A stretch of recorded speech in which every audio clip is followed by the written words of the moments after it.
Okay, so besides the listing agreement and listing documents that we discussed in the previous video, one of the other documents that you're going to have to complete as a seller most likely is going to be a lead paint disclosure form.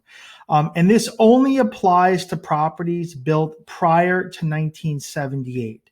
And majority of the properties in the Northeast United States were built prior to 1978, so there's a high chance that you're going to have to fill in this form and fill in the lead paint disclosure.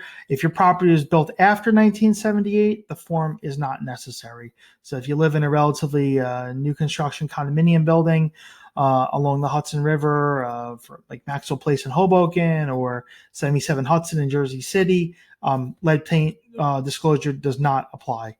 But if you live in a brownstone row home or anything built before 78, more than likely you have to complete this disclosure.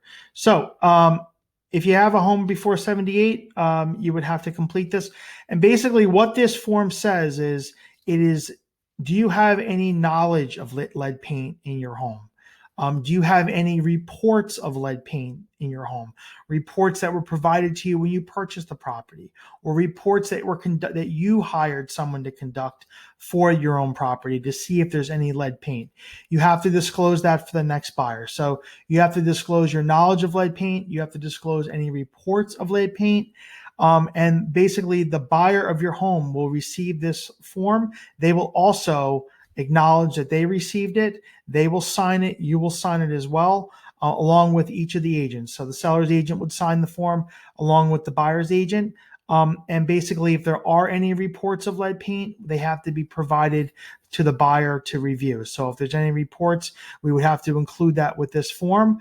And the buyer would review that, and they would also sign this form acknowledging that. The buyers also have an opportunity to conduct a lead paint test if they want to do that. And they have usually a 10-day or mutually agreed upon period to conduct a lead paint test during the home inspection period. Or they could waive that. I don't usually see the waiving of the right. They usually have the right to do a lead paint inspection if they want to. So this is one of the forms. And then the buyer will receive this Protect Your Family from Lead booklet, which is from the Environmental Protection Agency. You'll receive a copy as well. And down below,